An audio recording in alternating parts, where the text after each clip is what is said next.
Hey guys, welcome back to my YouTube channel. So in today's video, I'm doing a college advice video. So if y'all enjoying this video, make sure y'all like, comment, subscribe, and we'll get right into it.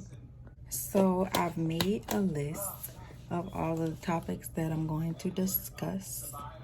And the topics include school supplies, transfer schools, interns, majors, roommates, housing, partying, and study tips. Okay, so just to get started, let's start with school supplies. So I no longer carry around a binder, paper, composition notebook, none of that. I am a paperless student. I was only using an iPad to take notes. My iPad broke, and then I bought a MacBook. So now I only use my MacBook, and I have an app called Good Notes.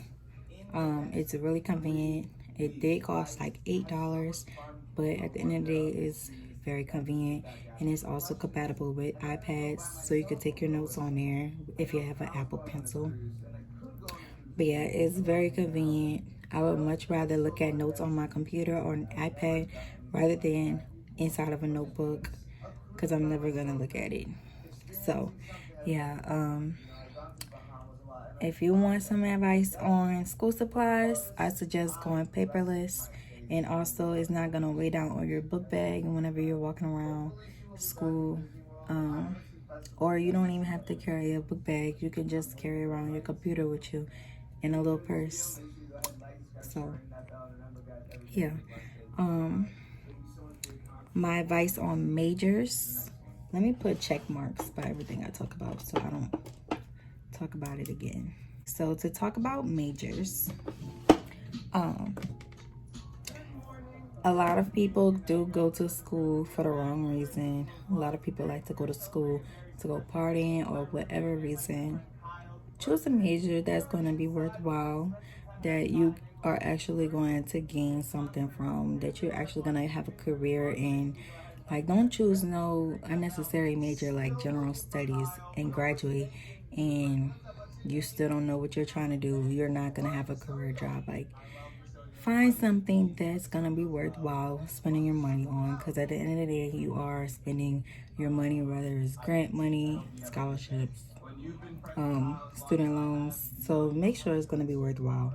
If it's something that you don't have to go to a university for, like say nursing, if you want to do like a stepping stone, you can go to community college and get your associate's degree for registered nursing, and then transfer over to a university for your bachelor's, and that's only going to be 1 year.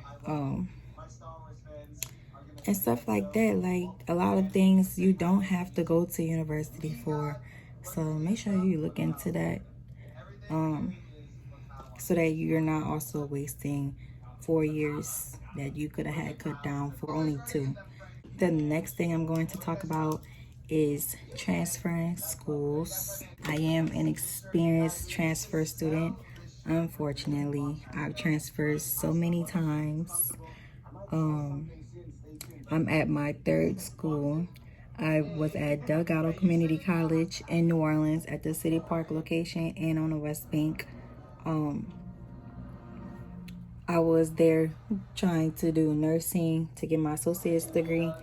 I finished all of my prereqs, all the classes that was required for the degree, except for nursing school. I was testing to get in constantly. It was very hard, and it got to the point where I had already taken all of my prereqs just for my bachelor's degree, and I still was testing in. It was like my 3rd time, and then COVID hit. And once COVID hit, it was literally the same week I was supposed to test to get into nursing school again. And at that moment, it was like, what do you do now? Do I just keep on going trying to be a nurse? Or do I just quit? Because nobody knew what was going to happen with this test, and we wasn't able to take it. So it was like, what am I gonna do? I need to make the decision now. Am I gonna continue trying to be a nurse when I know that that's not something that I want to do, or go ahead and change to finance, which is something that I did want to do, that I've always had plans on doing. I was always saying I was going to just go ahead and be a nurse, and then I was going to use that as a stepping stone to go back to school for finance so I can pay my way through school. So at that moment, I just decided I was just going to change schools and everything, and change my major, because a finance degree can't be obtained at a community college. So that's when I decided to go to LSU.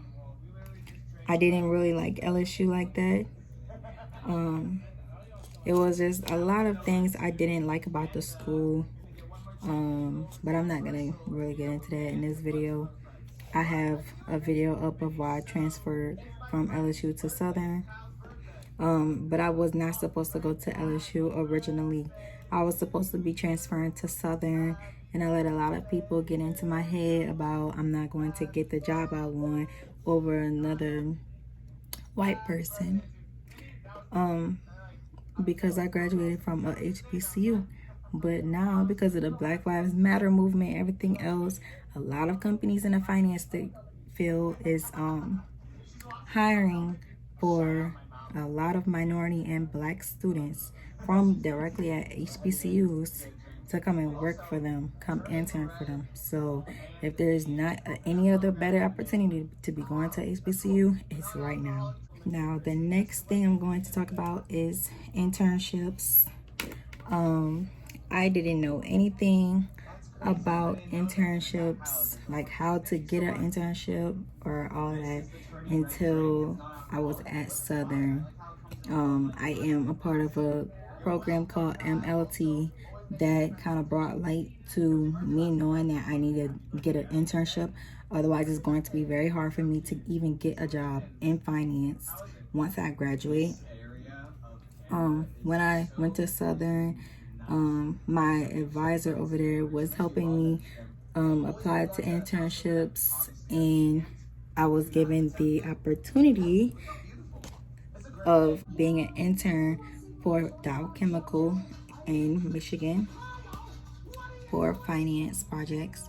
So that's really good. But if your major require it, start looking into internships now while you can. You know, you don't want to wait till you're a senior in college trying to hurry up and get an internship. You should be looking at it like your sophomore going into junior year, or your junior year going into senior year, trying to obtain that internship. Okay, so the next thing I'm going to talk about is housing. So with student housing, I don't have any dorm experience. I refuse to ever stay in a dorm. I just don't have it in me. I just cannot. So I don't have much advice on dorms. I do have experience with apartments though. So with student housing and apartments, it works kind of the same as in a dorm. As far as your roommates, or if you want to house by yourself, it's kind of hand in hand if you're in student housing with apartment complexes. They do have off-campus student housing, and they also have on-campus student housing, but they may or may not be affiliated depending on where it's at. I know the housing in Baton Rouge is not the same as it being on campus and being off campus. The ones that's off campus is not affiliated with the schools at all. So yeah, when it comes down to housing, just look at what you think is going to be best for you. I mean, for me, the best option for me was to be in an apartment and to room alone. This year I decided to roommate. So that's going to be getting into my next topic of roommates. So when it comes down to roommates, when you're housing with the roommate, you normally have to roommate with somebody who's more like you. So like at my apartment complex, whenever you do your application, they're going to ask you a series of questions about things that you like and that you don't want to put up with inside of that unit. So like they'll ask you, do you like pets? Would you like pets to be in the room? If not, they're not gonna house you with somebody who does have a pet. Or do you like someone who likes it to be quiet, or one who likes to play loud music?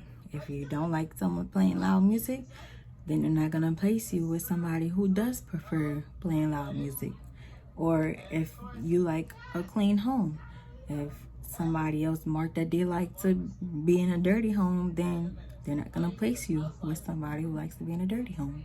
You know, just stuff like that, that they're going to roommate match you with, unless you already have somebody who's going to be a roommate.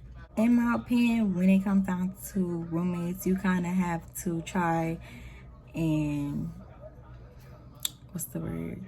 You have to just let go a lot of things if you're trying to avoid conflict. Advice that I would give when it comes down to roommates is write your name on your food items if you don't want someone eating your food. Just set rules in a house. Set a time frame where each person is going to clean up. I like to clean up every Sunday. You could set a schedule where one person cleans up one Sunday, the next person clean up the next Sunday, and just work it like that. For me, I have OCD. I don't like mess. I need it to be cleaned. My room is straight every single day. I don't like mess at all. I have to make my bed, nothing on the floor, bathroom straight, closet straight, nothing on the floor. Like, I am very particular when it comes down to things being nice and neat. Even in the kitchen, like, I have to wipe down every single time I eat. I clean the dishes every time I eat. No dishes left in the sink at the end of the night. I cannot do it. Even in the refrigerator, all of my stuff is facing one way. If it's not, I'm gonna go crazy. Like, I can't. I literally hate mess. I mean, there's a lot of things where you will have to try and avoid conflict, though, whenever your roommate does things that you don't necessarily like. So that's just things that you can discuss with your roommate, you know. And then, like, even they'll ask you, like, if you like a roommate to be smoking. If you don't like smoking, then they're not gonna place you with somebody who is a smoker. Most housing does not allow you to smoke, but they would allow you to smoke outside. But yeah, they do ask those type of questions, and they're not gonna place you with somebody who is like that, you know. Now, would I get another roommate or ever do the roommate thing again? I would not. I think that this roommating is just not for me. Honestly, I'd rather be by myself in my own space, so that, you know, I don't have to deal with a lot of the things that I don't really like, and try and just let a lot of things go. I try to, you know, avoid conflict, but you don't want to try and cause conflict a lot of times with your roommate, because it can make things bad. I mean, roommating is okay. I guess it just depends on like the person, and if you like roommating. For me, it's just not for me.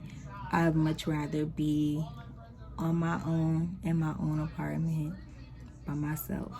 When it comes down to partying, just make sure that you got your work done before you party, because a lot of people do go to school just specifically for partying, and if you do that, you're going to drop out eventually if you're not keeping up with your work, because you're just gonna start failing. So before you start partying that night or that weekend or whatever, and just make sure you already have your homework done, so you don't have to worry about it and it's out the way, and you could go and have fun. And make sure that you're partying in a safe environment. Like, you're not going in no bad area where it's gonna get shot up or something.